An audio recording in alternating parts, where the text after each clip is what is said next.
Welcome back to the second segment of the show for today.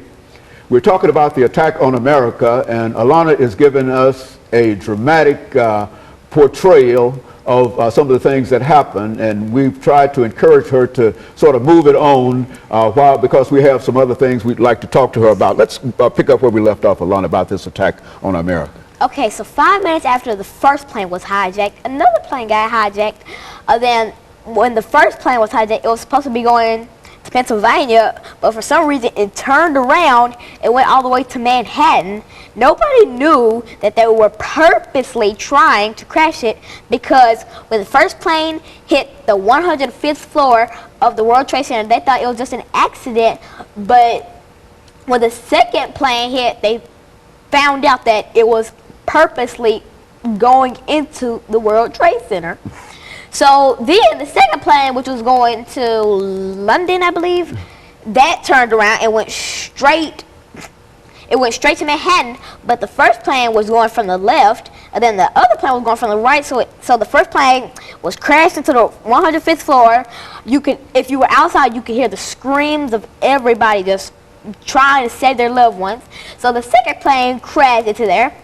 A third plane got hijacked by Al-Qaeda terrorists, but it turned around from the World Trade Center. It went straight into the Pentagon. It hit the west side of the Pentagon, so kind of right over here. And then it hit over there, killing over 10 people in that millisecond. So a fourth plane hijacked, but there was a twist on this fourth plane. The people were not going to stand to die without even trying to save themselves. So after they called their loved ones, said their goodbyes, said their I love yous, they all made a pact that they would go in there and overturn the terrorists. So they all buddied up, kicked down the door and overturned the terrorists, which made the terrorists actually crash, because the fourth plane, which was going also to Pennsylvania, crashed about in a forest near Pennsylvania, like right outside of it. So that crashed, killing every passenger and the terrorists. So after that, the sirens were off, and the mayor was in the lower floor of the World Trade Center in the cafe eating when he heard a loud crash. So some of his security guards got him to the lower basement, where he managed to crawl out from all the debris.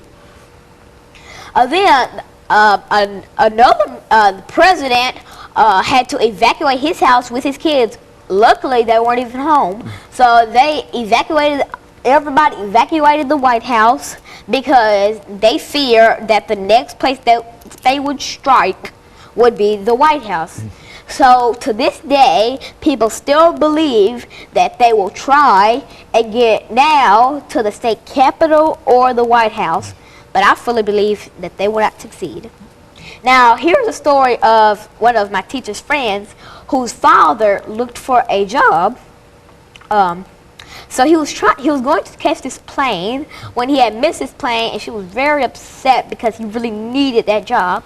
5 minutes later, she got a note saying that the plane he was supposed to catch was the one that crashed into the World Trade Center. Now isn't that a blessing? That is a blessing. That's a blessing to miss that plane. Somebody was watching over him. Now, you were talking about an event that has been a very, very traumatic event in the experiences of Americans. But now, what do you say to young children your age? Now, you're now 9. You started with us when you were 8 years old. Yes, I did. You're 9 years old now. If you wanted to sort of encourage more people to have a better understanding, people your age to have a better understanding of what actually happened, what would you say to your age mates this morning about the attack on America and how they ought to observe that? Well, I can't be in the shoes of somebody whose father or mother is part of Al-Qaeda, but I can tell them that they shouldn't just pass along the tradition of going down and down and down from Al-Qaeda. I think you should probably do something better with your life instead of putting your life on the line just to make the government pay for something they do not deserve.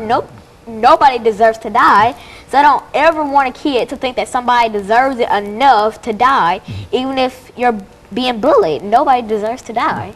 And so in a real sense, you observed September the 11th with the rest of the nation these last few weeks, and you've come away with a better appreciation of it. Of what kind of appreciation do you have of it now?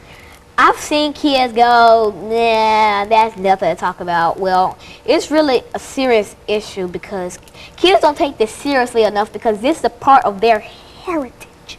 This is a part of their life, and it will always be a part of their life. And they should really learn more about their heritage. Instead, I don't know, while you go to school, you need to learn a lot about President Obama. These kids don't learn enough about President Obama till he's dead. So I really think now that he's living, you can go to him and ask him instead when he's dead and it's too late to ask him questions about his life. You should get to learn about him before he's perished. Okay, very good. And of course, Lana, let me say that we are certainly encouraged by the information that you've given us dealing with this traumatic attack on America. And we're going to get ready for our second commercial break. And then when we come back, we want to deal with a topic that I felt that was a topic that, again, was not exactly suited for a person who is 8 years old, but I think that you've sort of amazed us with some of the things that you've already said about the attack on America. And I think that it sort of reassured me that I was not wrong in selecting you in order to deal with such a topic. I thought this topic would certainly be beyond you, but I think that you've measured up to all of our expectations in reference to it. Have you got a final word that you'd like to say in reference to this attack on America? You've got about a minute to say that before the second commercial break. Rest in peace, all the people who had died on that treacherous day, all the innocent civilians, and all the firefighters that risked their life to save others. Rest in peace. And we certainly appreciate that, and we certainly appreciate your knowledge and information of this topic, and I'm sure that you will be able to not only use the knowledge that you've gained in order to help other people, but also the knowledge to move forward. And we certainly appreciate that, and we're going to take this second commercial break, and we're going to be back with you, and we're going to be back with our audience following this very, very short commercial break.